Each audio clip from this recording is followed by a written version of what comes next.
La nuit froide dissimulait le poids de sa solitude. Sur le trottoir, les larmes étaient sa seule compagnie. Un millionnaire ralentit en voyant ce visage marqué. La rencontre improbable allait changer le destin des deux. Le soleil se levait, lentement sur les collines de Saint-Émilion, en Gironde, illuminant les façades médiévales qui donnaient à la petite ville historique son charme particulier. À la fenêtre d'une vieille maison de la rue principale, Élodie Marchand observait la ville s'éveiller, sentant le poids des traditions qui l'étouffaient comme des chaînes invisibles. Ses yeux marrons, autrefois vifs, ne reflétaient maintenant que l'angoisse, tandis qu'elle observait les préparatifs de son mariage arrangé avec Thomas Beaumont, héritier de l'une des familles les plus influentes de la région. À 26 ans, Élodie avait obtenu son diplôme en gestion à Paris et était revenue dans sa ville natale il y a seulement 6 mois, lorsque ses parents, Antoine et Marie Marchand, avaient annoncé qu'ils avaient résolu son avenir. L'union entre les familles Marchand et Beaumont scellerait des affaires et renforcerait le patrimoine des deux. Une pratique qui, bien que semblant désuète pour le reste du monde, était encore courante dans ce bastion de tradition bordelaise. « Ma fille, tu as idée de la chance que tu as ?» La voix de sa mère résonnait dans son esprit, tandis qu'elle fermait la valise qu'elle avait préparée durant la nuit. « Thomas est un excellent parti. Il va reprendre toutes les affaires familiales, et vous deux ensemble formerez l'un des partenariats les plus forts de Gironde. » Élodie ferma les yeux avec force, essayant de contenir les larmes qui insistaient pour couler. Ce n'était pas ainsi qu'elle avait imaginé sa vie. Ses rêves avaient toujours inclus la construction de quelque chose qui lui appartenait, la création d'une entreprise qui reflétait ses passions et ses valeurs. L'idée de passer le reste de sa vie aux côtés de Thomas, un homme qu'elle connaissait à peine et pour qui elle ne ressentait absolument rien, l'étouffait. « Tout est prêt pour demain, ma fille ?» La voix de son père fut accompagnée de légers coups à la porte. Élodie poussa rapidement la valise sous le lit et sécha ses larmes. « Oui, papa, j'ai juste besoin d'un moment seul pour me préparer. »« Bien sûr, ma chérie, ta mère et moi sommes très fiers. Ce mariage va assurer ton avenir. » Dès que son père sortit, Élodie sentit son cœur se serrer. L'avenir qu'il mentionnait n'était pas le sien. C'était l'avenir qu'ils avaient planifié pour elle, sans tenir compte de ses désirs ou de ses rêves. La cérémonie était prévue pour le lendemain et la réception aurait lieu dans le manoir des Beaumont, un événement qui promettait de réunir la haute société locale. Cette nuit-là, alors que tout le monde dormait, Élodie se leva silencieusement. Elle enfila un jean, un chemisier simple et une veste légère, prit la valise préparée et quelques affaires essentielles, y compris ses économies et ses documents. Avec des pas prudents, elle descendit les escaliers en bois qui grinçaient doucement, comme s'ils conspiraient pour la dénoncer. En arrivant à la porte arrière, elle hésita un moment. Elle était sur le point de laisser derrière elle non seulement un mariage indésirable, mais toute une vie. « Pardonne-moi, père. Pardonne-moi, mère », murmura-t-elle dans le silence de la maison. Puis, avec un profond soupir, elle ouvrit la porte et s'enfuit dans la fraîcheur de la nuit de Saint-Émilion. Élodie savait qu'elle devait s'éloigner le plus possible avant l'aube. Elle marcha rapidement jusqu'à la gare routière, où elle prit le premier bus disponible, destination Bordeaux. Pendant le voyage, elle observait les paysages vallonnés de la Gironde défiler par la fenêtre, ressentant un mélange de peur et de soulagement. Pour la première fois depuis des mois, elle pouvait respirer sans sentir le poids écrasant des attentes des autres. À Bordeaux, elle s'installa dans un hôtel modeste et passa la journée suivante à planifier ses prochaines étapes. Elle savait que ses parents la chercheraient et que la nouvelle de sa disparition provoquerait un scandale à Saint-Émilion. Elle devait aller dans un endroit où personne ne la connaissait, où elle pourrait recommencer. 2 jours plus tard, Élodie arriva à Cassis, sur la côte méditerranéenne. La ville historique, avec ses rues pavées et ses maisons colorées, offrait un refuge parfait. Elle était suffisamment touristique pour qu'une nouvelle venue ne se fasse pas remarquer, mais assez tranquille pour lui permettre de réorganiser ses pensées.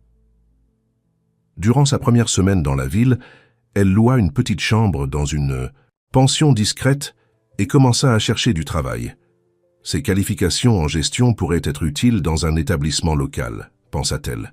Cependant, l'argent qu'elle avait apporté commençait à s'épuiser, et les opportunités d'emploi étaient limitées à cette période de l'année, hors saison touristique.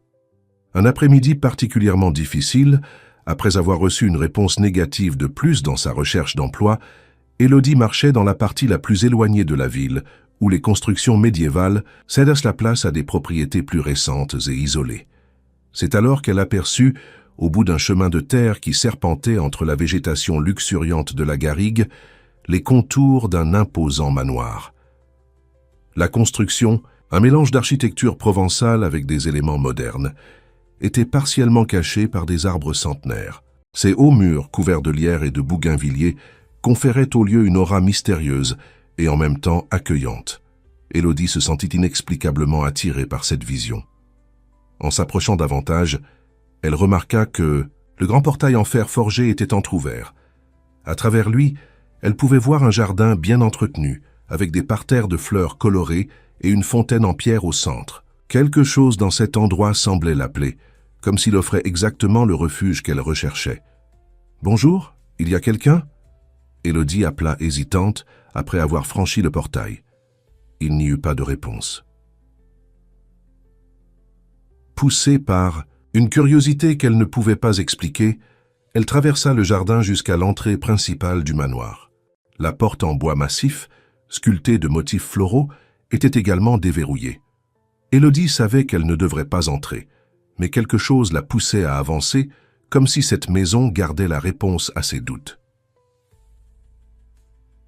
L'intérieur du manoir se révéla encore plus impressionnant que l'extérieur. Le hall d'entrée, avec son sol en marbre et son escalier en courbe, avait la grandeur des palais anciens, mais la décoration mélangeait des pièces d'époque avec des éléments contemporains. Des tableaux d'artistes modernes partageaient l'espace avec des meubles provençaux, créant un environnement unique et accueillant. « Je peux vous aider ?» La voix grave et calme prit Élodie par surprise. Se retournant rapidement, elle se retrouva face à un homme grand, d'environ 35 ans, aux cheveux noirs légèrement grisonnants aux tempes et aux yeux d'un vert profond, qui l'observait avec curiosité.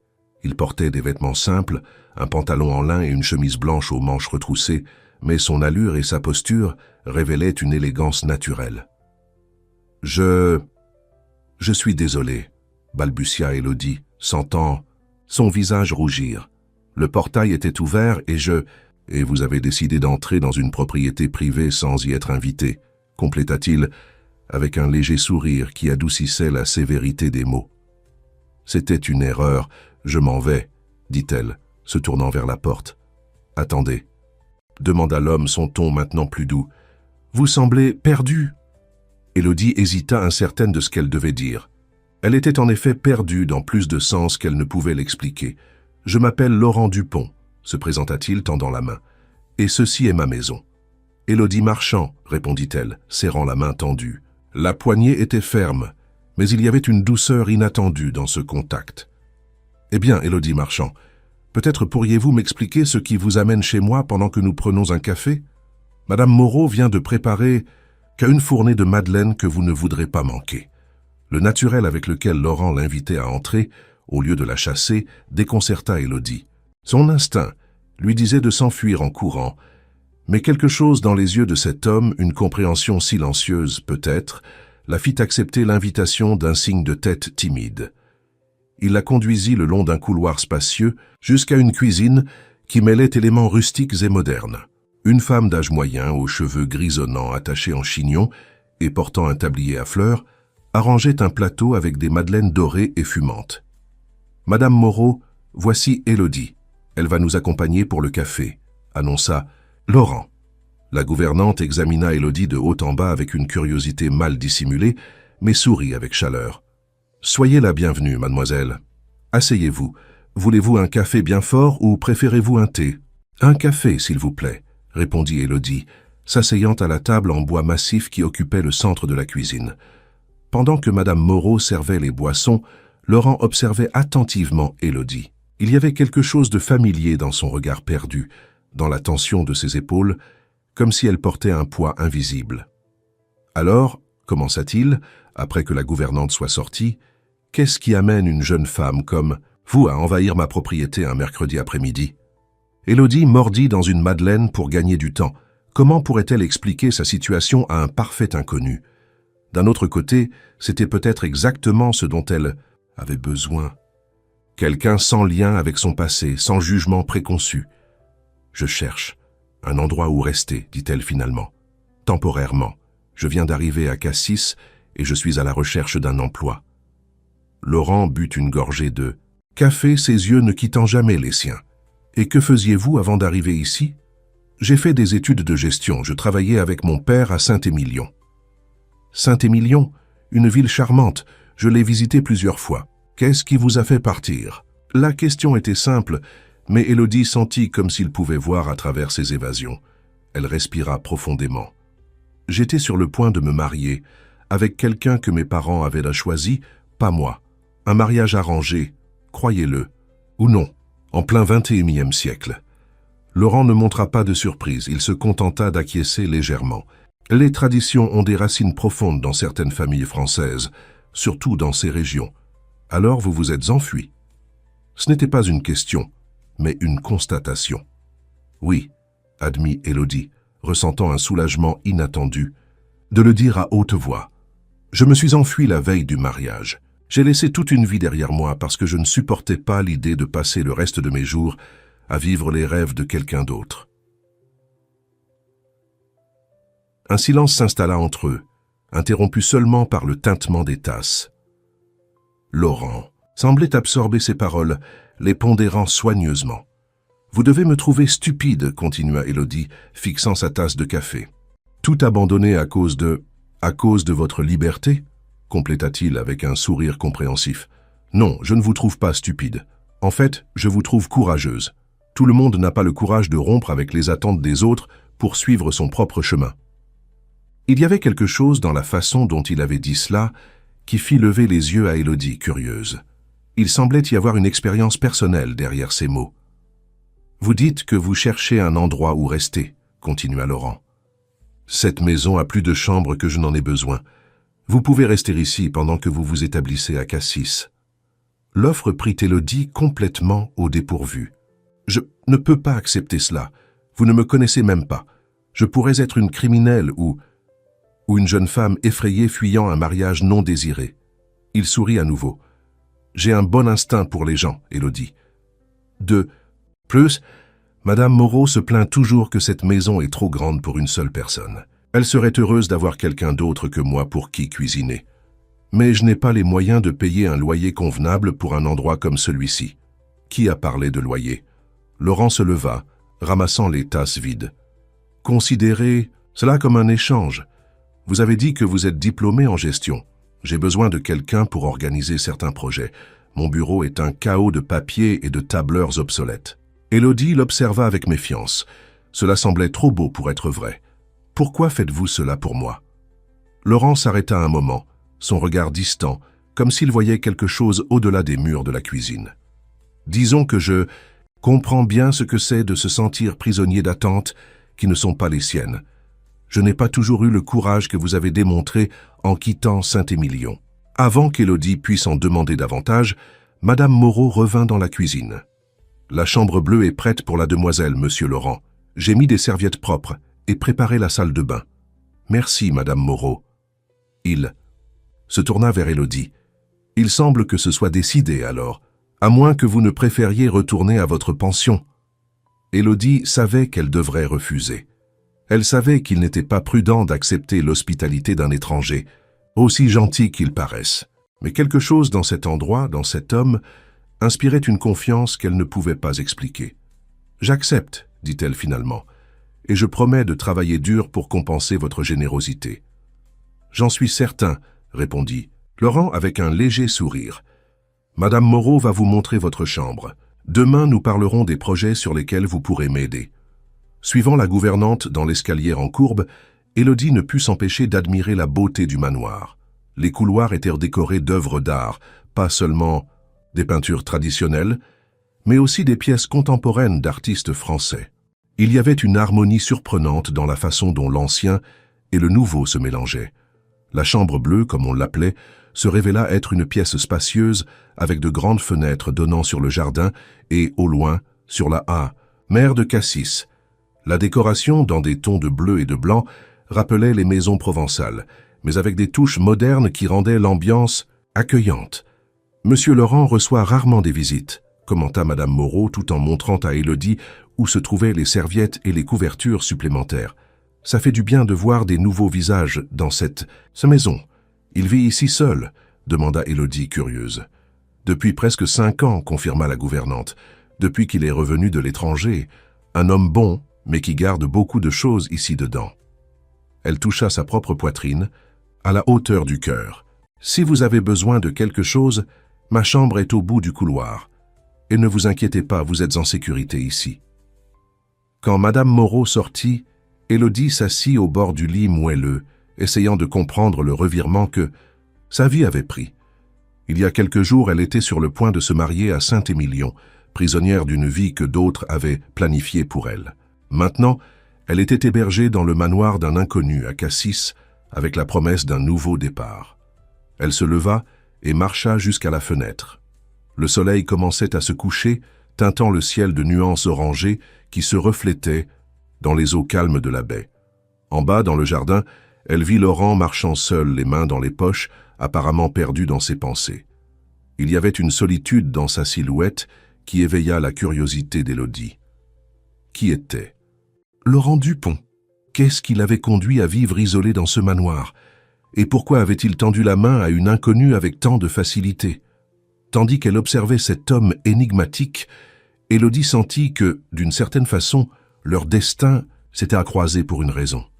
Peut-être qu'ensemble, ils pourraient trouver les réponses qu'ils semblaient tous deux chercher.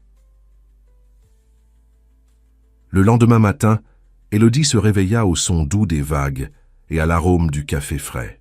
Pendant un bref moment, elle se sentit désorientée, jusqu'à ce que les souvenirs de la veille reviennent.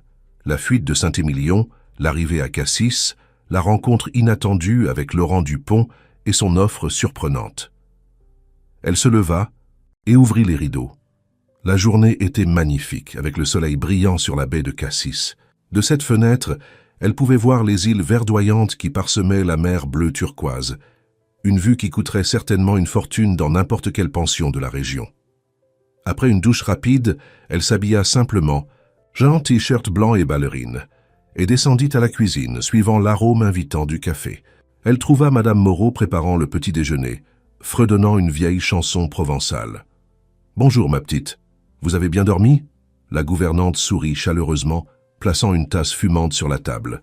« Mieux que depuis longtemps, » avoua Élodie, acceptant le café avec gratitude. « Cette maison a une énergie accueillante. » C'est vrai, malgré tous ses secrets, elle embrasse ceux qui y entrent. Madame Moreau posa sur la table une assiette avec des fruits frais, du pain maison et une variété de fromages. « Monsieur, Laurent est déjà dans son bureau. Il a demandé à ce que vous le rejoigniez après le petit déjeuner. » Des secrets? Élodie ne put contenir sa curiosité. Madame Moreau hésita, comme si elle en avait trop dit. Toute vieille maison a ses histoires, n'est-ce pas? Surtout une qui a appartenu à tant de générations d'une même famille. Avant qu'Élodie puisse insister, la gouvernante changea de sujet, lui demandant ses projets pour la journée.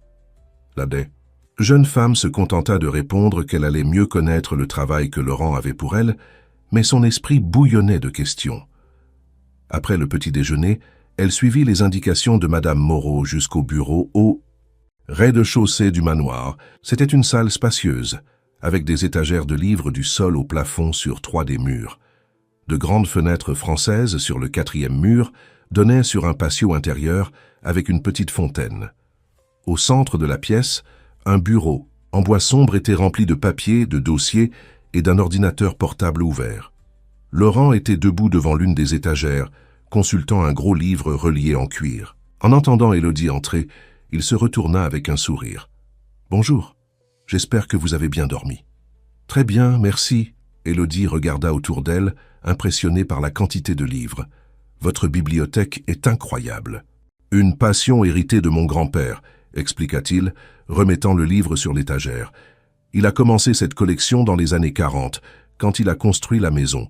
Chaque génération a ajouté ses propres découvertes littéraires. Votre famille est originaire d'ici, de Cassis? » « En fait, non. Les Dupont sont originaires de Paris, mais mon grand-père est tombé amoureux de Cassis lors d'un voyage et a décidé de construire cette maison comme refuge de l'agitation parisienne. Laurent indiqua le bureau. « S'il vous plaît, asseyez-vous.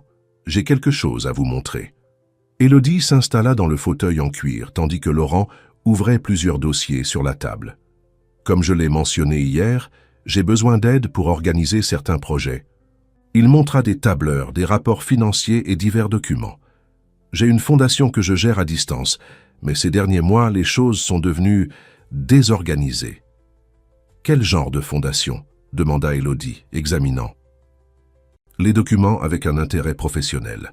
« Nous finançons des projets éducatifs et sociaux dans diverses régions de France, » expliqua Laurent, s'asseyant à côté d'elle. « Des bourses d'études, des incubateurs de petites entreprises, des programmes de formation professionnelle. » Au fur et à mesure que Laurent expliquait le travail de la fondation, Élodie sentait son enthousiasme grandir. C'était beaucoup plus en phase avec ses intérêts que les affaires familiales à Saint-Émilion, qui se résumaient à des investissements immobiliers et au tourisme de luxe. « C'est fascinant », commenta-t-elle, sincèrement impressionnée. « Mais pourquoi gérer tout, cela à distance? Ne serait-il pas plus facile d'être près du siège de la fondation ?» Une brève lueur de tristesse traversa le regard de Laurent. « Disons que j'ai eu besoin d'un temps loin de Paris. Question personnelle. » Élodie acquiesça, respectant la limite qu'il établissait clairement. Après tout, elle aussi avait ses secrets. Pendant les heures qui suivirent, ils se plongèrent dans le travail. Élodie se révéla extrêmement compétente, organisant des documents, mettant à jour des tableurs et suggérant des améliorations dans les processus administratifs. Laurent observait avec une admiration croissante l'efficacité et la créativité de la jeune femme. « Vous êtes vraiment talentueuse », commenta-t-il lorsqu'ils s'arrêtèrent pour le déjeuner, servi par Madame Moreau dans le patio intérieur. « Votre fiancé à Saint-Émilion savait-il le joyau qu'il perdait ?» La mention du mariage abandonné fit momentanément raidir Élodie. « Thomas et moi nous connaissions à peine, en fait. Nos parents ont décidé du mariage principalement pour des intérêts commerciaux. Les mariages arrangés sont plus courants qu'on ne l'imagine en France, dit Laurent, d'un ton qui suggérait une connaissance de cause. Surtout dans les familles traditionnelles, où patrimoine et nom de famille ont encore du poids. Vous parlez comme si vous aviez une expérience personnelle, risqua Élodie, cherchant son regard. Laurent resta silencieux un moment, jouant avec la nourriture dans son assiette. Finalement, comme s'il prenait une décision, il répondit « J'ai été marié une fois, avec Isabelle Valmont, fille de l'un des plus grands entrepreneurs de Paris. » Il but une gorgée d'eau avant de continuer. « Comme vous, je n'ai pas eu beaucoup de choix.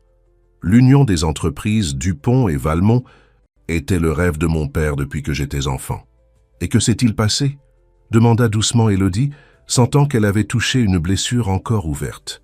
« Nous avons vécu 5 ans dans une parfaite façade, des sourires pour les caméras, des apparitions lors d'événements sociaux, des déclarations répétées, dans des interviews. De l'extérieur, nous étions le couple parfait. À l'intérieur, il secoua la tête. 2 étrangers partageant un appartement de luxe. Comment cela s'est-il terminé? Isabelle a rencontré quelqu'un qu'elle aimait vraiment. » Un sourire triste se forma sur les lèvres de Laurent. C'était la meilleure chose qui pouvait arriver. Elle a trouvé le courage de demander le divorce, quelque chose que j'envisageais mais que je n'avais jamais eu la force d'initier. Le scandale a été immense, bien sûr. Les Valmont et les Dupont ne se sont plus jamais parlé, mon père. Il hésita. Mon père ne m'a pas pardonné de ne pas avoir contrôlé ma femme, comme il l'a dit. Alors vous êtes venu ici, conclut Élodie, comprenant maintenant la solitude de cet homme. Exactement. J'ai vendu ma part dans les entreprises familiales. Je n'ai gardé que le contrôle de la fondation que j'avais créée et j'ai cherché refuge dans la maison de mon grand-père. Cassis était l'endroit où il venait pour échapper aux pressions de Paris. Il semblait approprié que je fasse de même. Le déjeuner se poursuivit dans un silence contemplatif, chacun absorbant les révélations de l'autre. Pour Élodie, l'histoire de Laurent apportait un étrange réconfort. La confirmation qu'elle n'était pas seule dans sa lutte contre des traditions oppressives. L'après-midi, ils retournèrent travailler dans le bureau. La dynamique entre eux avait subtilement changé, une nouvelle couche de compréhension mutuelle établie à travers les confidences partagées. Quand le soleil commença à se coucher, Laurent suggéra une pause. Que diriez-vous d'une promenade? Dans le jardin, il y a un endroit spécial que j'aimerais vous montrer. Ils marchèrent le long de sentiers, soigneusement entretenus entre des parterres fleuris et des arbres centenaires. Laurent expliqua que le jardin avait été conçu par un paysagiste célèbre dans les années 50, combinant des éléments de la garrigue provençale avec des influences de jardins européens. Mon grand-père était un homme en avance sur son temps, commenta-t-il, guidant Élodie le long d'un chemin qui serpentait entre oliviers et cyprès. Il croyait que préserver la nature locale était aussi important que d'apporter des beautés d'ailleurs. Le chemin les conduisit à un petit belvédère naturel d'où l'on pouvait voir toute la baie de Cassis. Le soleil couchant peignait le ciel avec des tons d'orange et de rose, se reflétant dans les eaux calmes. « C'est époustouflant », murmura Élodie, émerveillée par la vue. « C'était l'endroit préféré de mon grand-père », raconta Laurent, s'appuyant sur la balustrade en pierre. « Il disait qu'ici il pouvait voir le monde avec clarté, loin des illusions de la grande ville. Votre grand-père semble avoir été un homme sage. » Il l'était. Laurent sourit avec nostalgie. « C'est lui qui m'a appris à remettre en question le chemin que mon père traçait pour moi. Malheureusement, je n'ai trouvé le courage de suivre ses conseils que trop tard. » « Il n'est jamais trop tard pour recommencer, » dit Élodie, surprise par ses propres paroles. C'était exactement ce qu'elle essayait de faire. Recommencer. Laurent la regarda avec une intensité qui la fit légèrement rougir. « Vous avez raison. » Élodie Marchand. « Et peut-être que votre arrivée inattendue à ma porte est exactement l'impulsion dont j'avais besoin pour franchir la prochaine étape. » Quelle étape serait-ce? Élargir le travail de la Fondation, créer quelque chose, de nouveau quelque chose de plus personnel. Il fit une pause comme s'il organisait ses pensées. Cela fait longtemps que j'envisage un projet pour aider les jeunes pris dans des situations comme les nôtres. Mariages arrangés, carrières imposées, vie planifiée par d'autres. Les yeux d'Élodie s'illuminèrent d'un intérêt sincère. Ce serait incroyable, Laurent. Il y a tant de personnes étouffées par les traditions familiales, sans savoir comment s'en échapper. Exactement. Et vous pourriez m'aider à donner forme à cette idée. Il se tourna complètement vers elle. Qu'en dites-vous? Ce serait plus que d'organiser des papiers. Ce serait créer quelque chose qui pourrait changer des vies. À ce moment, sous le ciel qui s'assombrissait lentement et face à l'immensité de la mer, Élodie sentit quelque chose s'éveiller en elle. Un but, une direction qu'elle n'avait jamais trouvée dans les plans que ses parents avaient tracés. « J'adorerais », répondit-elle, avec une certitude qu'elle n'avait pas ressentie depuis longtemps. Quand ils retournèrent à la maison, marchant côte à côte sous les premières étoiles de la nuit, un lien silencieux s'était formé entre eux, non seulement celui de deux personnes qui partageaient des histoires similaires, mais celui d'alliés dans une cause qui transcendait leurs expériences personnelles. Une semaine s'était écoulée depuis qu'Élodie était arrivée au manoir de Laurent. Les jours avaient pris une routine agréable. Le matin, ils travaillaient ensemble dans le bureau, organisant les projets de la Fondation. L'après-midi, ils discutaient d'idées pour le nouveau programme qu'ils prévoyèrent de créer. Et le soir, après le dîner préparé par Madame Moreau, ils conversaient sur la terrasse avec vue sur la mer, partageant des histoires, des rêves et des réflexions. Ce matin de samedi, cependant, la routine fut brisée. Élodie était dans la bibliothèque, recherchant des initiatives similaires au projet qu'il développait, quand elle entendit des voix venant du hall d'entrée, une inconnue et celle de Laurent, sur un ton sérieux. « Tu ne peux pas simplement disparaître comme ça, Laurent. Le conseil fait pression pour obtenir des réponses. » La voix féminine sonnait professionnelle, mais avec une note de préoccupation personnelle.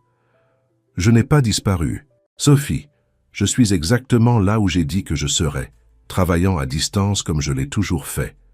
Le travail à distance est une chose, l'isolement complet en est une autre. Tu ne réponds pas aux appels, tu réponds aux emails avec des jours de retard. Qu'est-ce qui se passe? » Élodie essaya de se concentrer sur le livre devant elle, mais la curiosité était plus forte. Qui était Sophie? Et quel était ce conseil qui réclamait des explications à Laurent? La porte de la bibliothèque s'ouvrit, et Laurent entra accompagné d'une femme élégante, d'environ 40 ans, vêtue d'un tailleur gris impeccable qui contrastait avec les tenues décontractées qu'il portait depuis qu'Élodie l'avait rencontré. Élodie, voici maître Sophie Noël, avocate de la Fondation et une vieille amie. Il y avait une hésitation subtile dans la voix de Laurent. Sophie, voici Élodie Marchand. Elle m'aide à réorganiser les projets. Les yeux perspicaces de Sophie analysèrent Élodie avec un mélange de surprise et de curiosité. Je ne savais pas que tu avais engagé une assistante. C'est un arrangement récent, expliqua Laurent, visiblement mal à l'aise. Élodie est diplômée en gestion et s'est montrée extrêmement compétente. Je vois. Le ton de Sophie laissait entendre qu'elle comprenait beaucoup plus que ce que Laurent avait expliqué. Bien. Puisque nous sommes tous ici, nous pouvons discuter des affaires en suspens du conseil. Les trois s'assirent à la table de réunion, dans un coin de la bibliothèque. Sophie ouvrit son dossier et commença à exposer la situation. Le conseil d'administration de la Fondation Dupont, composé principalement d'anciens camarades d'université de Laurent et de quelques entrepreneurs indépendants, s'inquiétait de son éloignement ces derniers mois. Des décisions importantes devaient être prises, et l'absence du fondateur générait de l'insécurité. Ils veulent une réunion en personne, Laurent, à Paris, la semaine prochaine. Élodie observa comment les mains de Laurent se crispèrent. Sur la table, l'idée de retourner à Paris le perturbait clairement. « Nous pouvons faire une visioconférence », suggéra-t-il, « comme nous l'avons toujours fait. » Pas cette fois. Sophie fut catégorique. Le nouveau projet d'expansion vers le sud exige ta présence. Les investisseurs veulent te regarder dans les yeux avant d'engager les ressources. Un silence pesant s'installa dans la pièce. Élodie, se sentant comme une intruse dans une conversation qui semblait de plus en plus personnelle, fit mine de se lever. « Je vais vous laisser tranquille pour… »« Reste », l'interrompit Laurent, surprenant tant Élodie que Sophie. « En fait, j'ai une proposition. Pourquoi ne pas organiser la réunion ici, à Cassis ?»« Ici ?» Sophie semblait sceptique. « Faire venir tout le conseil ici ? Pourquoi pas ? La maison a largement assez de place. Nous pourrions combiner la réunion avec une retraite stratégique de week-end. Montrer aux investisseurs les résultats de certains de nos projets dans la région. La pension de M. Martin, par exemple, financée par notre programme d'entrepreneuriat rural, se porte très bien. » Sophie considéra l'idée, son regard alternant entre Laurent et Élodie. « Ça pourrait marcher, » admit-elle finalement, « mais cela exigerait une organisation impeccable. » « C'est là qu'Élodie entre en jeu, » dit Laurent avec un sourire confiant. « Elle peut coordonner toute la logistique de l'événement. Ce serait une opportunité pour le conseil de rencontrer la plus récente collaboratrice de la Fondation. » Élodie sentit son cœur s'accélérer. Cela signifiait-il que Laurent la considérait comme plus qu'une aide temporaire? Offrait-il officiellement une place dans la Fondation? « Je serais ravie d'aider, » répondit-elle, essayant de maintenir une attitude professionnelle face au regard évaluateur de Sophie. L'avocate soupira, vaincue. « D'accord, j'informerai le conseil. Mais tu sais que cette maison garde des souvenirs difficiles pour certains d'entre nous, Laurent. » Le commentaire, énigmatique, resta en suspens tandis que Sophie rassemblait ses documents. Après quelques orientations supplémentaires sur des questions juridiques en suspens, elle prit congé, non sans lancer un dernier regard intrigué à Élodie. Quand ils furent seuls, Laurent laissa échapper un long soupir. « Je suis désolé. »« De t'avoir impliqué ainsi sans te consulter d'abord, » dit-il, passant sa main dans ses cheveux dans un geste qu'Élodie reconnaissait désormais comme un signe de nervosité. « Si tu préfères ne pas participer à cet événement, bien sûr que je veux y participer, » assura Élodie. « J'ai juste été surprise par l'invitation à devenir collaboratrice officielle de la Fondation. » Laurent sourit, le soulagement évident sur son visage. « Je pensais que nous avions déjà établi cela. Tu as du talent, Élodie, et tu partages les mêmes valeurs et la même vision qui ont motivé la création de la Fondation. Merci pour ta confiance. » Elle hésita avant de demander ce qui l'intriguait vraiment. « Laurent, qu'est-ce que Sophie voulait dire à propos de la maison qui garde des souvenirs difficiles ?» Son sourire disparut, remplacé par une expression distante. « Cette maison appartenait à mon grand-père, comme tu le sais. Mais ce que je n'ai pas dit, c'est que c'est ici que j'ai passé mon enfance, jusqu'à l'âge de 10 ans, quand mes parents se sont séparés. Ta mère et ton père ont vécu ici pendant un certain temps. Ma mère aimait Cassis, sa tranquillité, la mer. Mon père, en revanche, ne pensait qu'à Paris, aux affaires. » Laurent se leva, marchant jusqu'à la fenêtre. « La séparation a été traumatisante. Mon père a obtenu ma garde et m'a emmené à Paris. Ma mère était restée avec la maison, à l'insistance de mon grand-père, mais elle n'a jamais surmonté la séparation. Quelques années plus tard, Il ne termina pas la phrase, mais la douleur dans ses yeux disait tout. « Je suis désolé, murmura Élodie, comprenant maintenant certaines des couches de tristesse qu'elle voyait chez Laurent. Après son départ, la maison est restée fermée pendant des années. Mon grand-père ne pouvait pas y revenir. Quand il est parti à son tour, la propriété m'est revenue. Pendant longtemps, je n'ai pas eu le courage de venir. Ce n'est qu'après le divorce, quand j'avais désespérément besoin d'un refuge loin de Paris, que j'ai décidé de rouvrir la maison. Et Sophie, elle a connu ta mère. Sophie est la fille d'une grande amie de ma mère. Nous avons grandi ensemble ici, à Cassis, pendant les étés. Elle connaît toute l'histoire de ma famille. Laurent se rassit maintenant plus calme. Mais assez parlé du passé. Nous avons un événement à planifier. Dans les jours qui suivirent, Élodie se plongea dans l'organisation de la retraite stratégique. Avec l'aide de Madame Moreau et de quelques prestataires locaux, elle transforma le manoir en un espace parfait pour accueillir des cadres et des investisseurs. Laurent, observant son enthousiasme et sa compétence, ressentait une admiration croissante pour la jeune femme qui était entrée dans sa vie de façon si inattendue. Un après-midi, alors qu'ils discutaient des derniers détails du programme, Laurent surprit Élodie avec une proposition inattendue. « J'ai réfléchi à notre nouveau projet, le programme pour aider les jeunes dans des situations similaires à celles que nous avons vécues. Et si tu le dirigeais ?» Élodie le regarda stupéfaite. « Moi ? Mais je n'ai pas d'expérience en gestion de projets sociaux. Tu as une expérience de vie, ce qui est plus important. Tu connais intimement ce que signifie être forcé de suivre un chemin que tu n'as pas choisi. » Il se pencha sur la table, les yeux brillants d'un enthousiasme sincère. « De plus, tu as une formation en gestion et, d'après ce que j'ai vu ces dernières semaines, un talent naturel pour l'organisation et les relations interpersonnelles. C'est une énorme responsabilité, médita Élodie, bien que son cœur s'accélère déjà à cette possibilité. Une que tu es pleinement capable d'assumer. Et tu ne serais pas seul, je te soutiendrai à chaque étape. » La sincérité dans les paroles de Laurent était palpable. Considère cela comme une opportunité de transformer ta propre expérience douloureuse en quelque chose de positif pour les autres. Avant qu'Élodie puisse répondre, le téléphone portable de Laurent sonna. Il regarda l'écran et son expression changea instantanément. « Je dois répondre, dit-il se levant. Nous continuerons cette conversation plus tard. » Tandis que Laurent sortait dans le jardin avec le téléphone, Élodie resta dans la bibliothèque, réfléchissant à la proposition. Diriger un projet de cette ampleur serait un défi, mais aussi profondément gratifiant.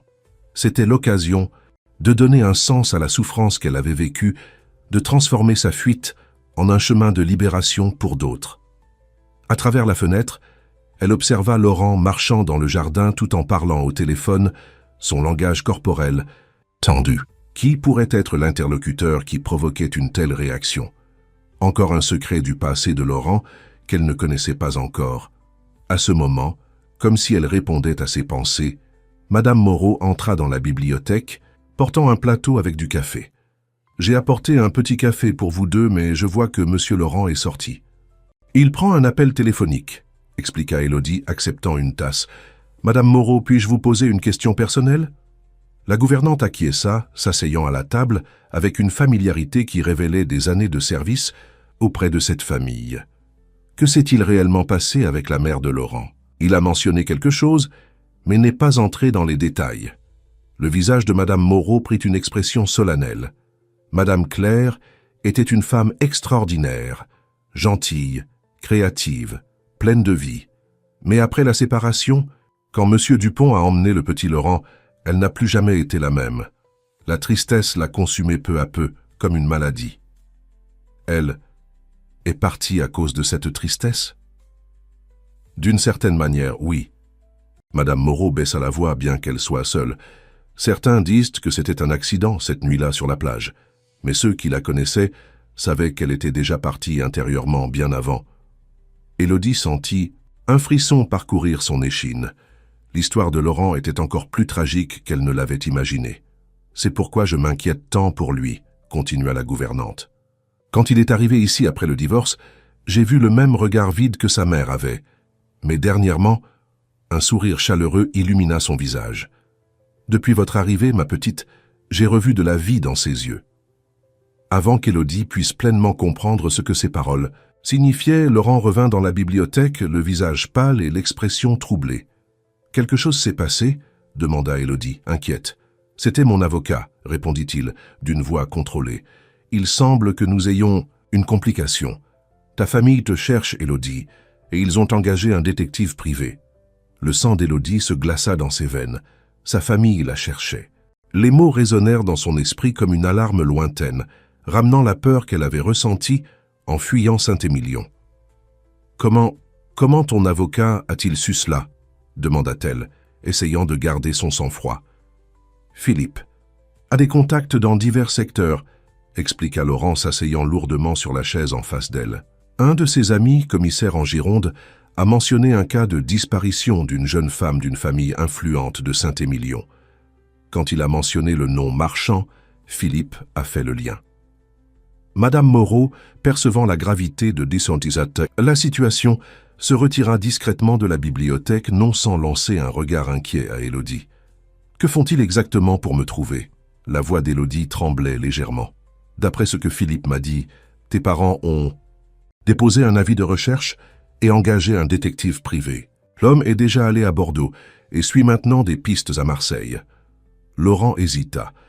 Ce n'est qu'une question de temps avant qu'il n'arrive à Cassis. Élodie sentit la panique monter en elle. L'idée d'être forcée à retourner à Saint-Émilion, au mariage arrangé et à la vie planifiée par d'autres, était insupportable. Pendant les semaines qu'elle avait passées dans le manoir de Laurent, elle avait expérimenté une liberté et un but qu'elle ne voulait pas perdre. « Je ne peux pas retourner », murmura-t-elle, plus pour elle-même que pour Laurent. « Et tu ne le feras pas, affirma-t-il avec une conviction qui les surprit tous les deux. Pas si ce n'est pas ta volonté. Mais comment ? Ils ont de l'argent, de l'influence. Moi aussi. » Le regard de Laurent se durcit. « Et plus important, tu es une adulte, Élodie.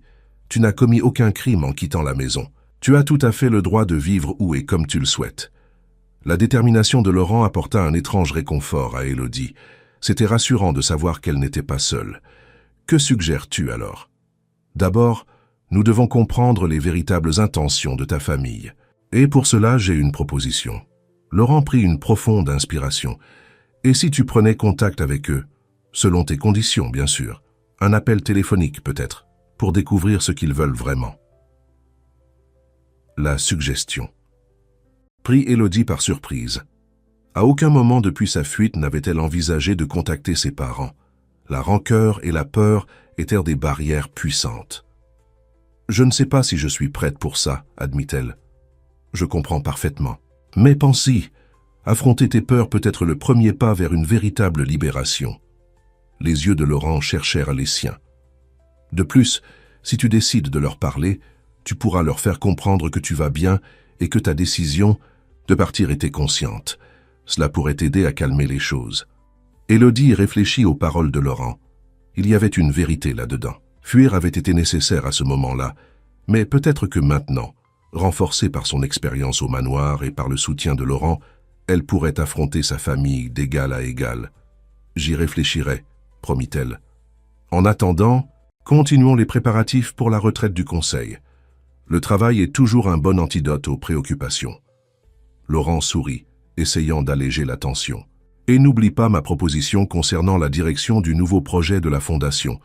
Le poste s'accompagne d'un salaire compétitif qui garantirait ton indépendance financière.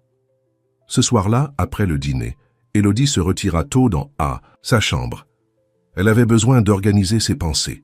Allongée sur son lit avec le bruit des vagues en fond, elle revivait les semaines qu'elle avait passées au manoir. Au début, ce n'avait été qu'un refuge temporaire, un endroit où se cacher pendant qu'elle planifiait ses prochaines étapes. Maintenant, cependant, elle se sentait liée à cet endroit, à cette cause. Et, elle devait l'admettre, à Laurent.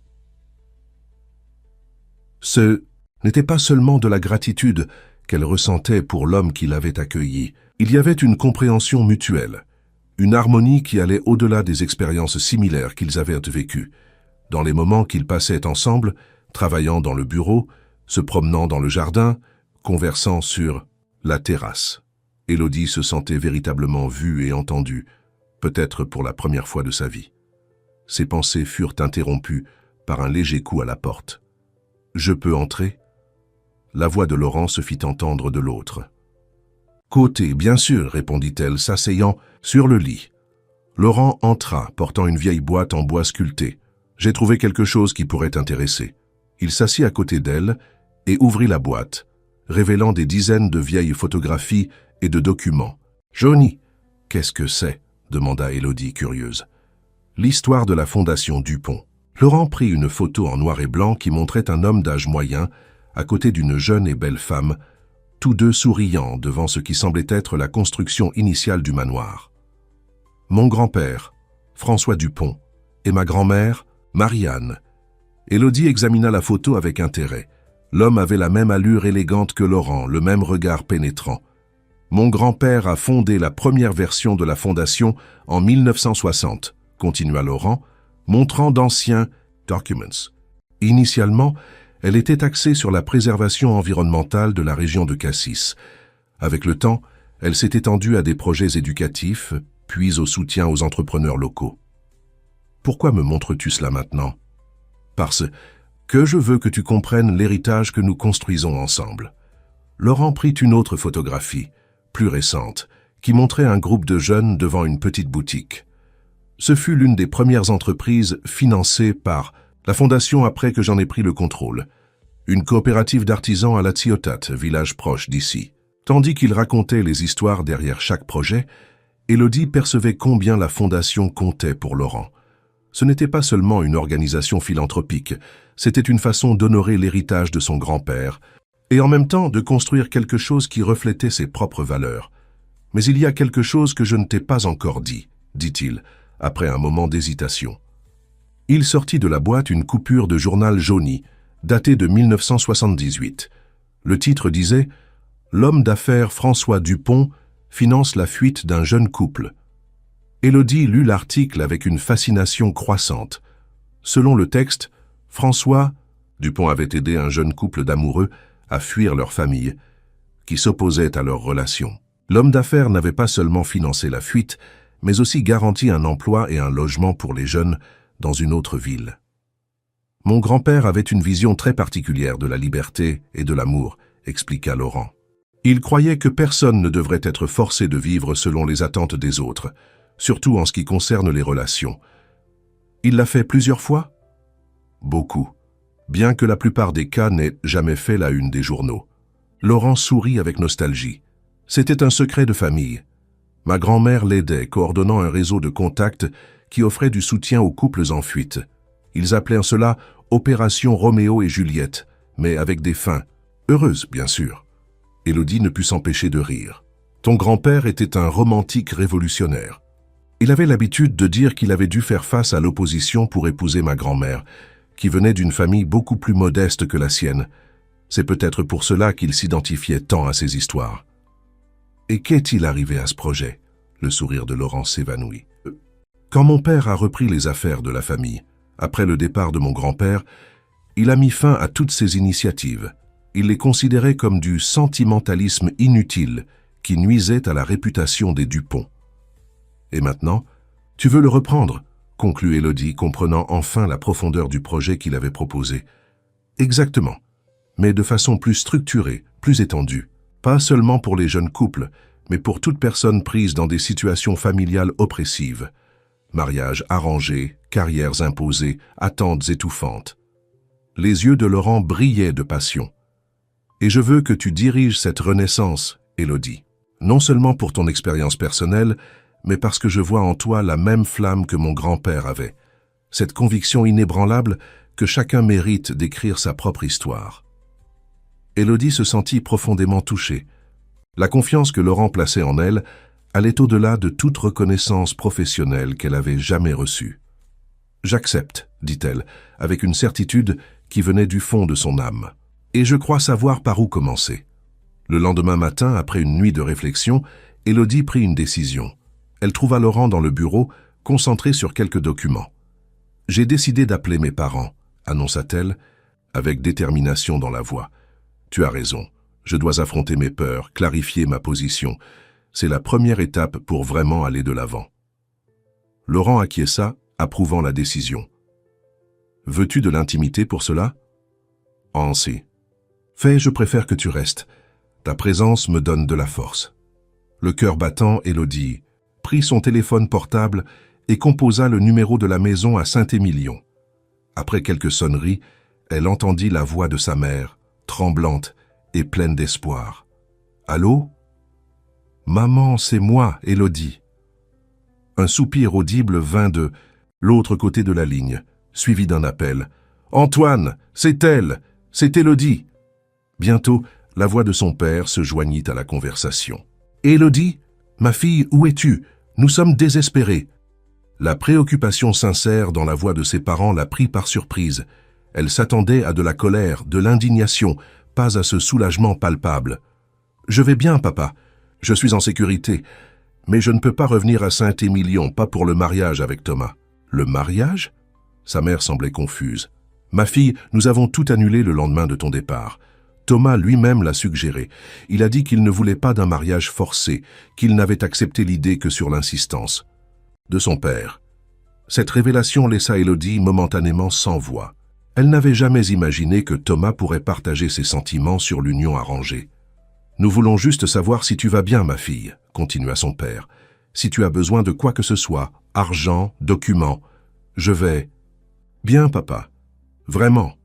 Je travaille, je rencontre de nouvelles personnes, je trouve mon propre chemin. » La conversation se poursuivit pendant quelques minutes de plus. Ses parents n'insistèrent pas pour qu'elle révèle sa localisation. Ils exprimèrent seulement le souhait de la voir quand elle serait prête pour cela. Avant de raccrocher, sa mère posa une question qui la surprit. « Es-tu heureuse, Élodie ?» Pendant un moment, elle regarda Laurent qui l'observait avec un sourire encourageant. « Je le suis, maman, plus heureuse que je n'aurais jamais imaginé pouvoir l'être. » En terminant l'appel, Élodie sentit comme si un poids énorme avait été retiré de ses épaules. La conversation ne s'était pas déroulée comme elle s'y attendait. Il n'y avait pas eu d'accusation, d'ultimatum ou de tentative de manipulation. Ses parents semblaient réellement préoccupés par son bien-être, pas seulement par les apparences ou les alliances familiales. « Ils ont changé, » dit-elle, assimilant encore la surprise. « Ou peut-être que je ne leur ai jamais vraiment donné la chance de me comprendre. Parfois, nos actions les plus drastiques sont celles qui provoquent les plus grandes transformations chez les autres, » réfléchit Laurent. « Ton courage de partir a peut-être été le catalyseur qui les a amenés à repenser leurs valeurs. » Cet après-midi-là, tandis qu'il travaillait sur les préparatifs finaux pour la retraite du conseil, Élodie ressentit une nouvelle légèreté. L'appel téléphonique avait été une étape cruciale dans son parcours de découverte de soi. Cela ne signifiait pas qu'elle retournerait à Saint-Émilion ou qu'elle accepterait les attentes de ses parents, mais cela ouvrait la possibilité d'une relation renouvelée basée sur le respect mutuel plutôt que sur des obligations. Au crépuscule, assis sur le belvédère qui était devenu leur endroit préféré dans la propriété, Élodie partagea avec Laurent ses idées pour le nouveau projet de la Fondation. « Je veux l'appeler Projet Prendre son envol », dit-elle enthousiaste. Un programme qui offre non seulement un soutien financier, mais aussi une orientation psychologique, une assistance juridique et une formation professionnelle pour les personnes qui ont besoin de se libérer de situations oppressives. Les yeux de Laurent brillèrent d'approbation et de quelque chose d'autre, un sentiment qui grandissait entre eux chaque jour qui passait. « C'est exactement ce que mon grand-père aurait imaginé, » dit-il, prenant la main d'Élodie entre les siennes. « Et je ne peux pas imaginer de meilleure personne pour diriger ce projet. » Le jour de la retraite stratégique de la Fondation Dupont arriva enfin. Le manoir, impeccablement préparé sous la coordination d'Élodie, resplendissait avec des arrangements de fleurs méditerranéennes cueillies dans le jardin même. Madame Moreau avait engagé 2 aides de la ville pour assister au service, et le chef Paul, propriétaire d'un restaurant renommé à Cassis, s'occuperait du menu complet du week-end. Pendant qu'elle donnait les dernières touches à la salle, de réunion improvisée dans la bibliothèque, Élodie ne pouvait s'empêcher de ressentir des papillons dans le ventre. Ce serait sa première présentation officielle en tant que coordinatrice du projet Prendre son envol. Elle devait impressionner le conseil de la Fondation pour garantir le soutien nécessaire à l'initiative. Nerveuse? La voix de Laurent. La fit se retourner. Il était élégant dans un blazer bleu marine sur une chemise blanche, une tenue qui mélangeait sophistication et l'informalité caractéristique de Cassis. Un peu, admit Élodie, ajustant le dossier avec les documents de la présentation. Elle avait opté pour une robe midi-couleur, émeraude professionnelle mais adaptée au climat méditerranéen. C'est la première fois que je présente quelque chose d'aussi important à un groupe aussi influent. Tu vas t'en sortir merveilleusement bien. Laurent s'approcha, ajustant doucement une mèche de cheveux qui s'était échappée du chignon élaboré d'Élodie. Tu connais le projet mieux que quiconque. Tu y crois de tout ton cœur. C'est tout ce qui compte. Son toucher, bien que bref, envoya un courant électrique à travers le corps d'Élodie. Ces dernières semaines, la proximité entre eux avait grandi de façon presque imperceptible. Gestes subtils, regards prolongés, conversations qui s'étendaient tard dans la nuit. Aucun des deux n'avait ouvertement mentionné ce changement, comme s'il craignait de briser le charme en le nommant. « Laurent, à propos de nous », commença Élodie, rassemblant son courage pour aborder le sujet. Le bruit de pneus sur la route de gravier interrompit le moment. Les premiers invités arrivaient. « Nous continuerons cette conversation plus tard », promit-il, avec un regard qui en disait beaucoup plus que des mots. « Maintenant, allons accueillir nos invités. » La matinée se déroula à un rythme rapide, avec l'arrivée des 10 membres du conseil de la Fondation Dupont et de 5 investisseurs invités. Élodie observa avec intérêt la diversité du groupe, des entrepreneurs, des universitaires, des représentants d'ONG, tous apparemment engagés dans la mission sociale de la Fondation. Sophie Noël, l'avocate qu'Élodie avait rencontrée, des semaines auparavant, arriva en dernier accompagnée d'un homme grand et à l'allure imposante qu'Élodie reconnut immédiatement grâce aux photos qu'elle avait vues, Richard Dupont, le père de Laurent. Sa présence n'était pas prévue sur la liste des invités, et la tension soudaine dans les épaules de Laurent indiquait qu'il avait également été pris par surprise. « Mon fils », salua Richard, avec formalité, « ta maison reste aussi charmante que dans mes souvenirs. »« Père, je ne m'attendais pas à te voir ici. » La voix de Laurent était contrôlée, mais Élodie pouvait sentir la tempête d'émotions derrière ce calme apparent. « Le président du conseil m'a invité, » expliqua Richard, faisant un geste vers un monsieur aux cheveux gris qui conversait avec d'autres membres. « J'ai pensé que ce serait une bonne opportunité de voir comment se porte la fondation qui porte notre nom. »« La fondation se porte très bien, » répondit Laurent avec une froideur polie. « D'ailleurs, je veux te présenter Élodie Marchand, notre plus récente collaboratrice et coordinatrice du projet dont nous discuterons aujourd'hui. » Les yeux perspicaces de Richard examinèrent Élodie de la tête aux pieds, avec la même intensité évaluatrice qu'elle avait remarquée chez Laurent lors de leur rencontre. Apparemment, une caractéristique familiale. « Mademoiselle Marchand. » Que Richard tendit la main. « Nom intéressant.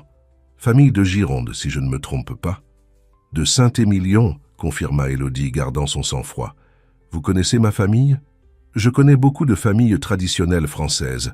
Les affaires m'ont amené à établir des connexions dans diverses régions. Il y avait quelque chose de calculateur dans sa façon de parler, comme si chaque mot était soigneusement choisi. Je suis curieux de connaître ce projet que mon fils considère si prometteur. » Avec l'arrivée de Richard, la dynamique de l'événement changea subtilement. Laurent, qui avait été détendu et confiant pendant les préparatifs, semblait maintenant constamment sur ses gardes, comme s'il s'attendait à une sorte de confrontation à tout moment. Pendant le déjeuner, servi sur la terrasse avec vue sur la mer, Élodie observa les interactions entre père et fils. Il y avait une histoire non racontée là, des couches de douleur et de ressentiment qui allèrent bien au-delà de ce que Laurent lui avait partagé. « J'ai entendu dire que tu avais complètement abandonné la gestion des entreprises familiales, » commenta Richard, à un moment où tous à table pouvaient entendre. « Tu te consacres exclusivement à la fondation maintenant ? » « Les entreprises Dupont sont entre d'excellentes mains avec toi et les autres directeurs, » répondit Laurent diplomatiquement. « La fondation a toujours été ma véritable passion, comme elle l'était pour grand-père. »« Ah, oui, mon père et... » Ses projets idéalistes. Richard sourit, mais le sourire n'atteignit pas ses yeux. Heureusement, il avait aussi du talent pour les affaires, sinon il n'y aurait pas d'argent pour financer ses rêves. La tension à table était palpable. Élodie réalisa qu'elle devait intervenir avant que l'atmosphère ne ruine complètement l'événement. « Monsieur Dupont, dit-elle, s'adressant à Richard, je crois que les rêves de la Fondation ont généré des résultats très concrets. Nous avons des données qui montrent l'impact social et même économique des projets. Si vous me permettez, j'aimerais partager quelques réussites après le déjeuner. » Richard sembla momentanément surpris par son intervention, mais acquiesça avec élégance. « Ce sera un plaisir, mademoiselle Marchand. » Sophie, assise de l'autre côté de la table, lança à Élodie un regard d'approbation, discrète. Il semblait que la jeune femme avait marqué un point auprès de l'avocate, qu'il avait initialement accueillie avec méfiance. Après le déjeuner, le groupe se dirigea vers la bibliothèque pour la première session de travail de la retraite. Élodie ferait la présentation initiale sur le projet Prendre son envol, suivie de discussions sur le budget et la mise en œuvre. Pendant que les membres du conseil s'installaient, Laurent s'approcha d'Élodie, qui organisait ses notes. « Merci pour cette intervention pendant le déjeuner, » murmura-t-il. « Mon père a le don de me déstabiliser même après tant d'années. »« J'ai remarqué, » répondit-elle, avec un sourire compréhensif. « Mais maintenant je dois me concentrer pour ne pas tout gâcher. Je suis vraiment nerveuse, Laurent. »« Regarde-moi quand tu présentes, » suggéra-t-il, tenant brièvement sa main. « Juste moi, comme si nous discutions dans le jardin, partageant des idées comme nous le faisons tous les soirs. » Ce geste simple, ce bref contact, donna à Élodie la confiance dont elle avait besoin. Quand tout le monde fut installé, elle prit position devant la salle et commença sa présentation. Avec éloquence et passion, Élodie expliqua la vision du projet Prendre son envol, créer un réseau de soutien pour les personnes piégées. Dans des situations familiales oppressives, offrant de l'assistance juridique jusqu'au soutien psychologique et des opportunités d'emploi. Le projet serait initialement mis en œuvre dans 3 régions, Aquitaine, Provence et Île-de-France, avec un potentiel d'expansion nationale. « Nous parlons d'une réalité qui affecte des milliers de Français, » expliqua-t-elle, projetant des statistiques soigneusement recherchées. Des jeunes forcés à des carrières qu'ils n'ont pas choisies, des personnes piégées dans des relations imposées par des traditions familiales, des individus empêchés de suivre leurs rêves à cause des attentes des autres. Au fur et à mesure que la présentation avançait, Élodie percevait l'intérêt croissant dans les yeux des conseillers. Même Richard Dupont, initialement sceptique, semblait intrigué par les chiffres et les cas qu'elle présentait. La particularité du projet Prendre son envol, continua-t-elle, c'est que nous n'offrons pas seulement une sortie d'urgence, mais un chemin complet vers l'autonomie.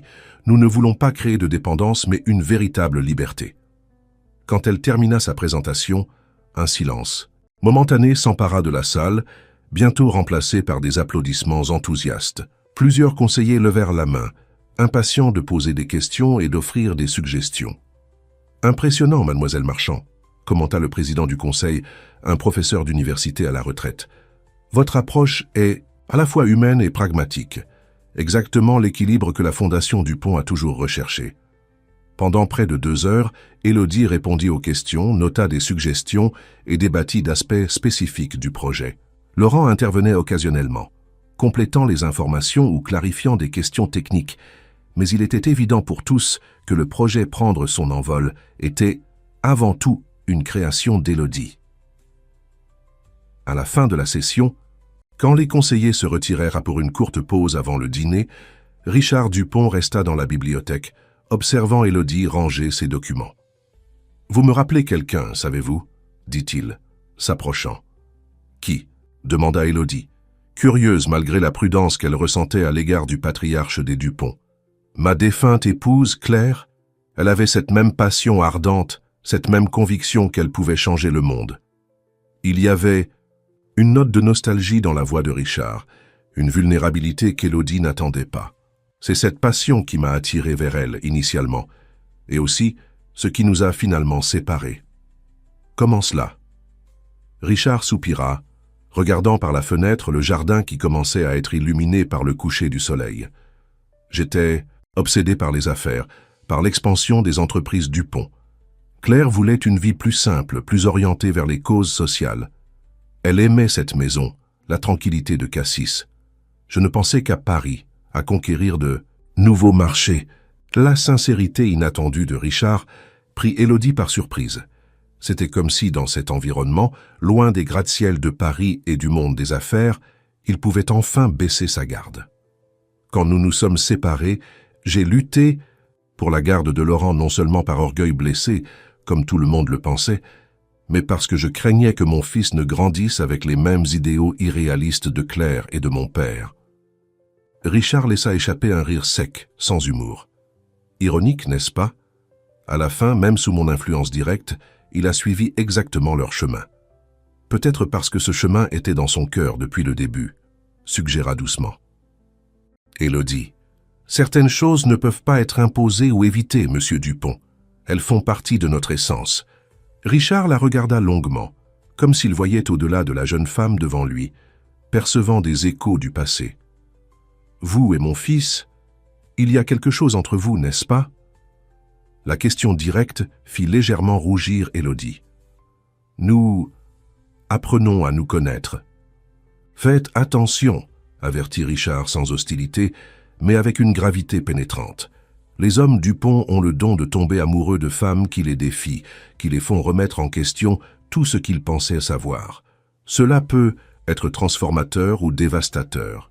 Avant qu'Élodie puisse répondre, Laurent entra dans la bibliothèque, interrompant la conversation. « Père ? Élodie !» Tout le monde se dirige vers le dîner. « Nous arrivons, » répondit Richard, reprenant son attitude formelle. En passant devant son fils, cependant, il fit quelque chose d'inattendu.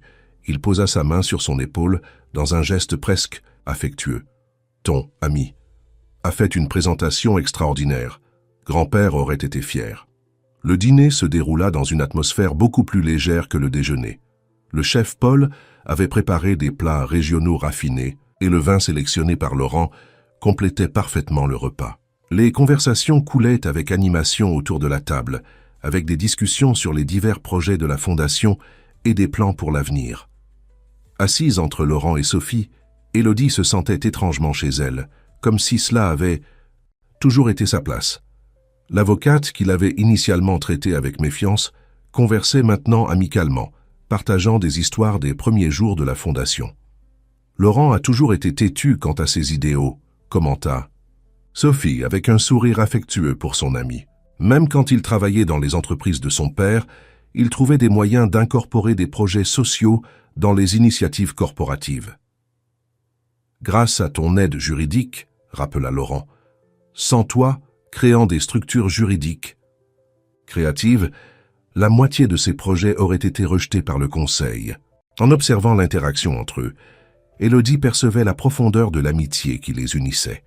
Il y avait de l'histoire là, de la complicité et du respect mutuel. À un autre moment, elle aurait peut-être ressenti de la jalousie face à cette proximité, mais maintenant elle comprenait que cela faisait partie de l'univers de Laurent, un univers qui, peu à peu, devenait aussi le sien. Quand le dîner se termina, les invités se dispersèrent dans la propriété. Certains allèrent se promener dans le jardin illuminé. D'autres se réunirent dans le salon pour des conversations plus informelles. Richard Dupont, à la surprise de beaucoup, annonça qu'il se retirerait tôt dans sa chambre, invoquant la fatigue du voyage. Profitant d'un moment de relative intimité, Laurent conduisit Élodie jusqu'au belvédère, leur endroit spécial, dans la propriété. La nuit était claire, avec la pleine lune se reflétant dans les eaux de la baie, créant un chemin argenté sur la mer.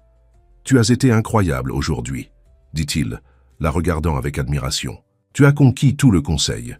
Même mon père a été impressionné, et il est rarement impressionné par quoi que ce soit. »« Merci, » répondit Élodie, sentant son cœur s'accélérer par sa proximité. « J'ai eu un bon mentor. »« Non, Élodie, le mérite te revient entièrement. La passion, la conviction, la capacité d'articuler des idées complexes de façon accessible, tout cela vient de toi, pas de moi. » Il y eut un moment de silence, rempli seulement par le son des vagues se brisant doucement sur la plage en sunset, contrebas et par le chant distant des grillons. « Plus tôt, avant l'arrivée des invités, tu voulais me dire quelque chose à propos de... »« Nous », rappela Laurent, sa voix presque un murmure. Élodie respira profondément, rassemblant son courage. Le moment était venu de nommer ce qui grandissait entre eux.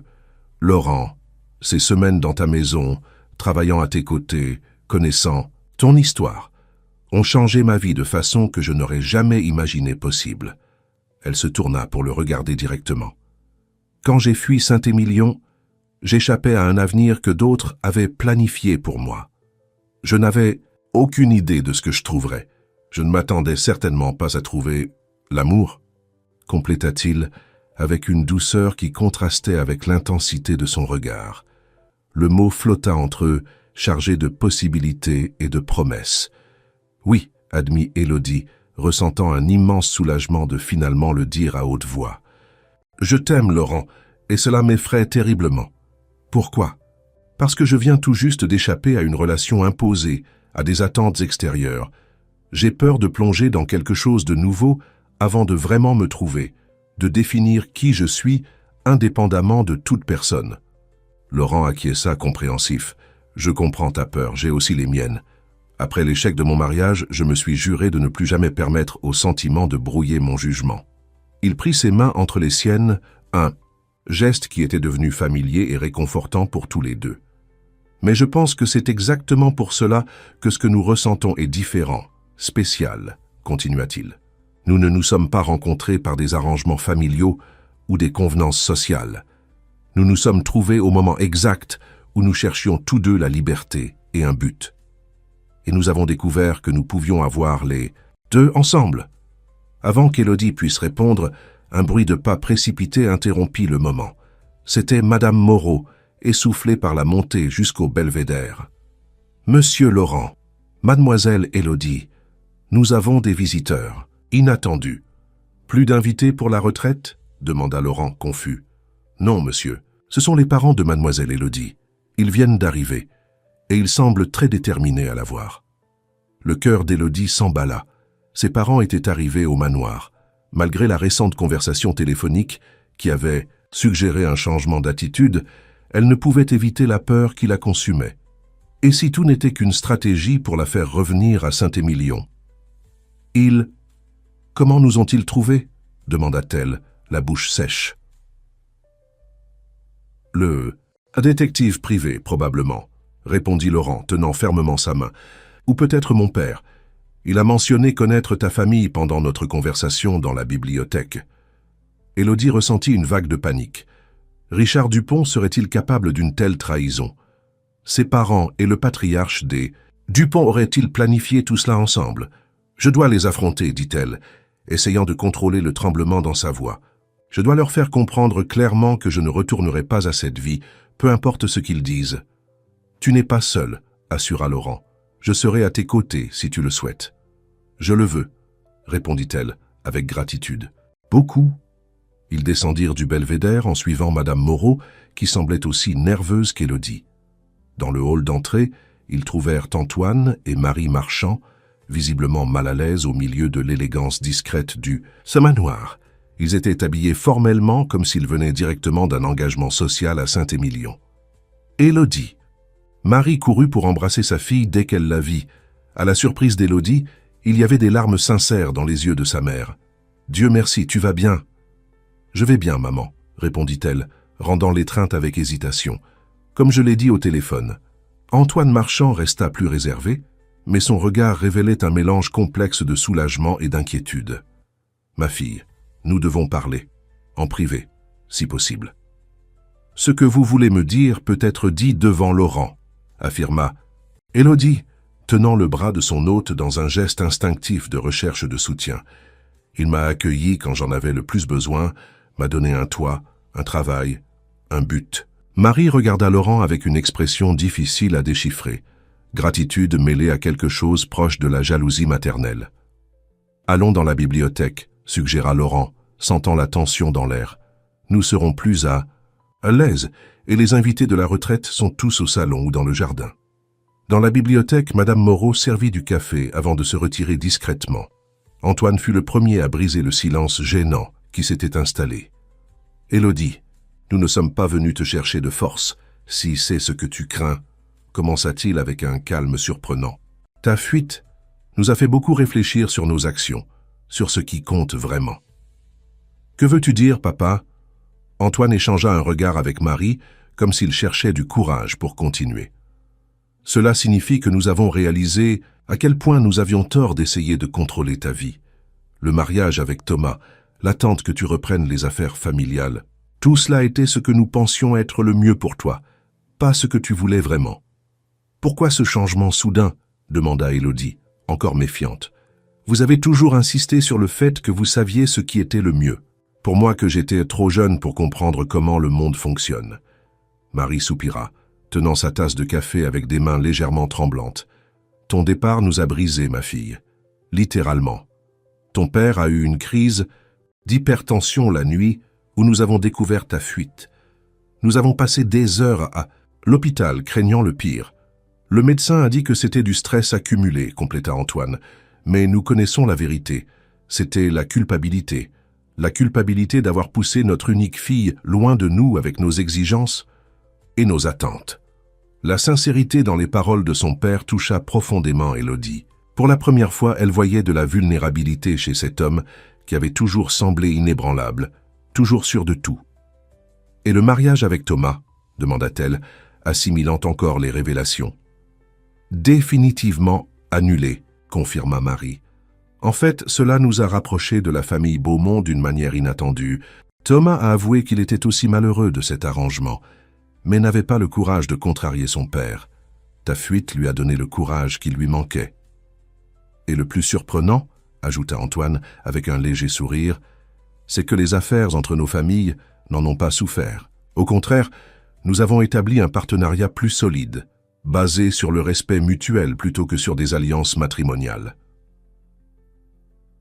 En écoutant ses parents, Élodie sentait des couches de tension se dissoudre. Le récit qu'elle avait construit, de parents tyranniques obsédés par les traditions, était en train d'être déconstruit sous ses yeux. Ils étaient humains, après tout, imparfaits, capables d'erreurs, mais aussi d'apprentissage et de changement. « Pourquoi êtes-vous venus jusqu'ici ?» demanda-t-elle finalement. « Vous auriez pu attendre que je reprenne contact. » « Nous voulions voir de nos propres yeux que tu allais bien, » expliqua Marie. Et elle hésita, regardant Laurent.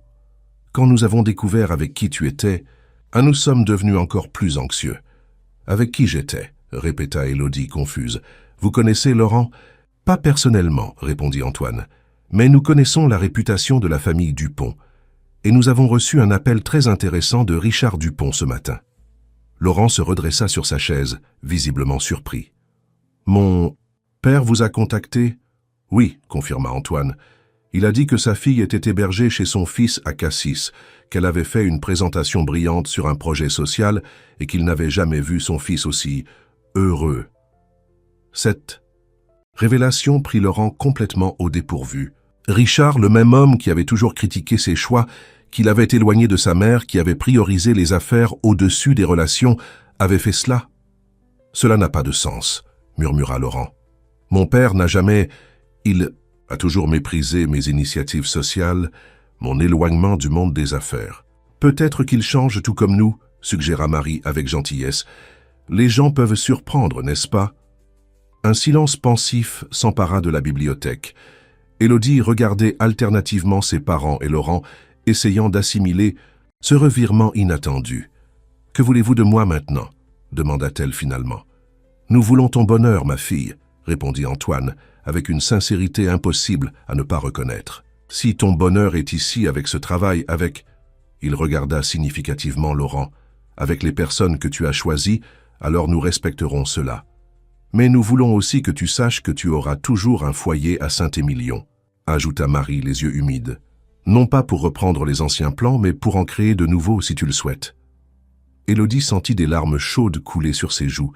Pendant des semaines, elle avait porté le poids de la culpabilité d'avoir abandonné ses parents, mêlé au ressentiment pour les impositions qu'elle avait subies. Maintenant, ce poids se dissolvait, remplacé par une sensation de possibilité. Non pas de portes fermées, mais de nouveaux chemins à explorer. « Merci » murmura-t-elle, tenant les mains de ses parents. « Cela signifie beaucoup pour moi. » La conversation se poursuivit pendant plusieurs heures. Élodie raconta le projet prendre son envol, comment elle avait trouvé un but et une direction en travaillant avec Laurent. Ses parents écoutèrent attentivement, posant des questions, sincèrement intéressé, offrant même des suggestions pour la mise en œuvre du programme en Aquitaine. Quand Madame Moreau revint pour annoncer qu'elle avait préparé des chambres pour les marchands pour passer la nuit, l'ambiance entre eux tous était complètement différente. La tension initiale avait cédé la place à une harmonie prudente, le premier pas vers la reconstruction d'une relation familiale basée sur de nouveaux termes. « Vous êtes les bienvenus pour vous joindre au petit déjeuner avec le conseil demain », invita Laurent. « Peut-être pourrez-vous contribuer avec votre perspective sur le projet. »« Ce sera un plaisir », accepta Antoine, avec un enthousiasme qui surprit Élodie. « En fait, je pense que l'association commerciale de Saint-Émilion pourrait établir un partenariat avec la Fondation pour mettre en œuvre le programme dans notre région. » Après avoir accompagné ses parents jusqu'aux chambres désignées, Élodie retrouva Laurent sur la terrasse, contemplant la mer nocturne. Elle s'approcha silencieusement, assimilant encore les événements de la soirée. « Tout va bien ?» demanda-t-il sans détourner son regard de l'horizon. « Mieux que je n'aurais pu l'imaginer », répondit-elle, se plaçant à côté de lui. « Et toi ? La nouvelle concernant ton père a dû être un choc. » Laurent laissa échapper un long soupir. « J'essaie encore de comprendre. Mon père a toujours été implacable dans ses convictions. Le voir changer, même minimalement, c'est comme assister à l'impossible. Peut-être que nous avons tous plus de capacité de changement que nous ne l'imaginons, réfléchit Élodie. Mes parents, ton père, nous-mêmes. Nous ? Questionna Laurent, se tournant pour la regarder. Oui. Quand j'ai fui Saint-Émilion, j'étais pleine de colère, de peur, de ressentiment. Je voyais le monde en termes d'extrêmes, oppresseur et opprimé, bien et mal. Maintenant, je réalise qu'il y a des nuances, que les gens peuvent se tromper par amour, que les traditions peuvent être questionnées sans être complètement rejetées. Laurent sourit, ce sourire qui réchauffait toujours le cœur d'Élodie. Sage parole pour quelqu'un de si jeune. « J'ai eu un bon mentor », plaisanta-t-elle, répétant ce qu'elle avait dit plus tôt au belvédère. L'atmosphère entre eux avait changé depuis l'interruption au belvédère. La confession d'amour, bien que non reprise verbalement, flottait dans l'air comme une promesse non tenue, une conversation inachevée. « À propos de ce dont nous parlions avant d'être interrompus, » commença Laurent hésitant. « À propos de l'amour, » compléta Élodie avec un courage renouvelé. « À propos de nous, oui. » Il prit ses mains, comme il l'avait fait tant de fois ces dernières semaines, un geste devenu à la fois familier et électrisant. « Élodie, ce que je ressens pour toi est quelque chose que je n'ai jamais expérimenté auparavant. Ce n'est pas seulement de l'attirance, pas seulement une affinité intellectuelle ou des valeurs partagées. C'est quelque chose de plus profond, comme si une partie de moi qui avait toujours été endormie s'éveillait enfin. « J'ai peur, Laurent, » confessa-t-elle, exposant sa vulnérabilité. « Peur de confondre gratitude et amour, peur de perdre l'indépendance que je commence à peine à conquérir, peur de me perdre dans une autre personne, à nouveau. »« Tes peurs sont légitimes, » assura-t-il. « Et c'est précisément pour cela que je sais que ce que nous avons est réel. Parce que nous pouvons partager nos peurs, nos doutes, sans jugement. Parce que nous nous renforçons mutuellement au lieu de nous diminuer. » Élodie sentit son cœur s'accélérer. Il y avait une vérité dans ses paroles, une vérité qui résonnait profondément en elle. « Ce que je propose, » continua Laurent, « ce n'est pas que tu abandonnes tes rêves pour les miens, ni que j'abandonne les miens pour les tiens.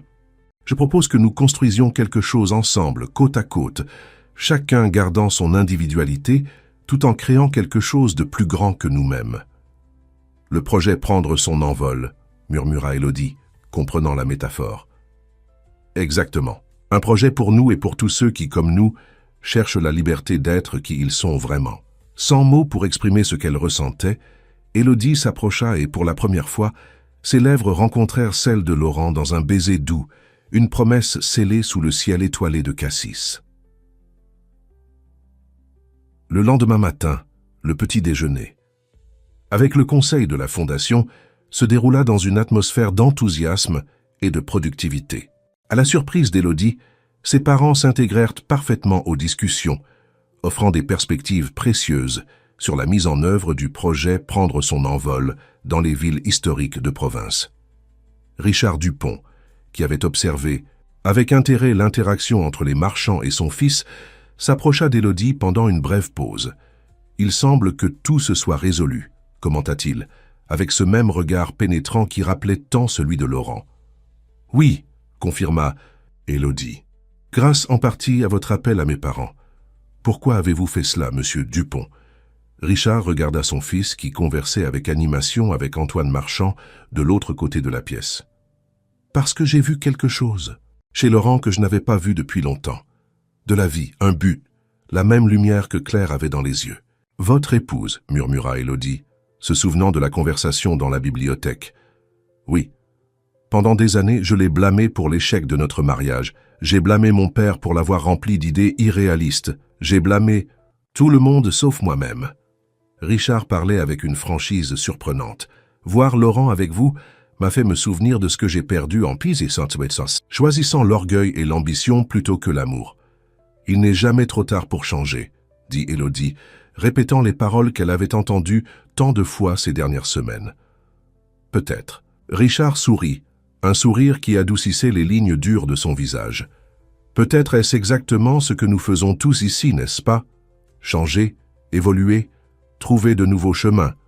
La retraite stratégique du Conseil se termina dimanche après-midi, avec l'approbation unanime du projet Prendre son envol et la libération de ressources substantielles pour sa mise en œuvre immédiate. Élodie fut officiellement nommée coordinatrice générale, avec l'autonomie pour constituer son équipe et définir les premières actions. Quand les derniers invités partirent, y compris ses parents, qui retournèrent à Saint-Émilion avec la promesse de visites fréquentes, Élodie et Laurent se retrouvèrent à nouveau au Belvédère, leur endroit spécial dans la propriété. « Il semble que nous ayons réussi, dit-elle, assimilant encore le succès du week-end. Le projet va se réaliser. Je n'en ai jamais douté, répondit Laurent, l'enlaçant par la taille tandis qu'ils observèrent le coucher du soleil. Pas une seule seconde. J'ai réfléchi, continua Élodie, appuyant sa tête sur son épaule. Et si nous transformions une partie du manoir en centre d'accueil temporaire, un endroit où les personnes en situation difficile pourraient rester pendant qu'elles réorganisent leur vie, comme je l'ai fait. Une idée brillante. Les yeux de Laurent brillaient d'enthousiasme. La maison est bien trop grande pour 2 personnes, même avec Madame Moreau. 2 personnes, répéta Élodie avec un sourire espiègle. Eh bien, j'ai supposé qu'après tout ce qui s'est passé, tu resterais, ici, avec moi. Il y avait une note d'incertitude dans sa voix, un rare moment de vulnérabilité. Est-ce une invitation? Officielle, monsieur Dupont, le taquina-t-elle. C'est plus que cela. Laurent se tourna pour la regarder directement. C'est une demande pour que nous construisions ensemble non seulement un projet social, mais une vie basée sur la liberté, le respect mutuel et par-dessus tout, l'amour. Élodie sentit son cœur déborder d'émotion. 6 semaines. Auparavant, elle avait fui Saint-Émilion cherchant la liberté, sans imaginer qu'elle la trouverait non seulement dans l'absence d'imposition, mais dans la présence de quelqu'un qui la valorisait exactement comme elle était. Oui, répondit-elle. Simplement. Scellant sa réponse par un baiser qui contenait toutes les promesses de l'avenir qu'ils construiraient ensemble. Dans les mois qui suivirent, le manoir Dupont se transforma progressivement.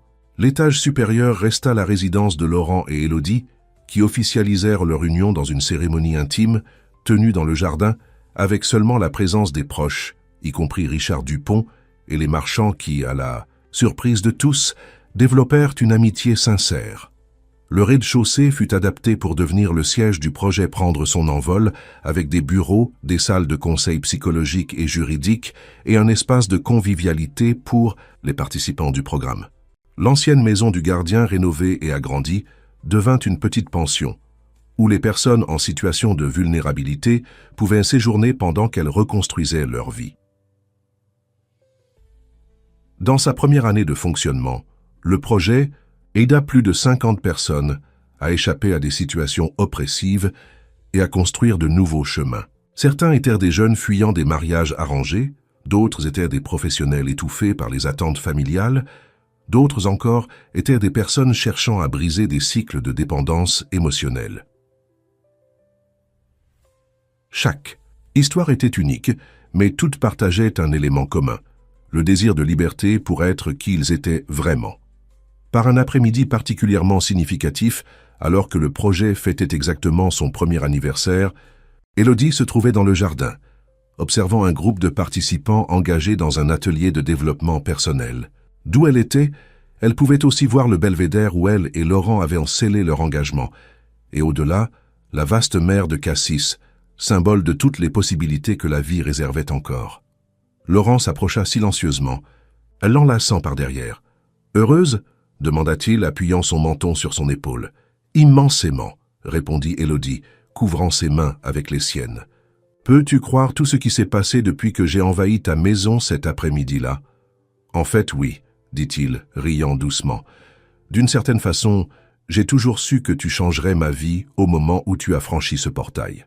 Nous avons changé la vie l'un de l'autre, corrigea-t-elle. Et maintenant nous changeons la vie d'autres personnes. Exactement comme mon grand-père l'avait rêvé. » Laurent regarda le groupe dans le jardin, le manoir revitalisé, la mer au loin. « Tu sais ce qu'il disait toujours? La vraie liberté n'est pas de faire ce que nous voulons, mais d'être qui nous sommes vraiment. » Sage parole, murmura Élodie, se tournant pour regarder l'homme qu'elle aimait. « Et c'est exactement ce que j'ai trouvé ici, la liberté d'être qui je suis vraiment. » Tandis que le soleil se couchait sur la baie de Cassis, teintant le ciel de nuances orange et rose, Élodie pensa à son parcours, de l'oppression à Saint-Émilion à la libération au manoir Dupont. Un parcours qui avait commencé dans la peur et l'incertitude, mais qui l'avait conduite à un lieu de but, d'amour, et par-dessus tout, d'authenticité. Le manoir, qui auparavant gardait des souvenirs de tristesse et d'isolement, pulsait maintenant de vie et d'espoir. C'était un phare pour ceux qui, comme elle autrefois, cherchèrent le courage de rompre avec les impositions et d'écrire leur propre histoire. Et ainsi, dans l'ancienne maison des Dupont, entre la mer et les montagnes de Cassis, Élodie avait trouvé non seulement un refuge,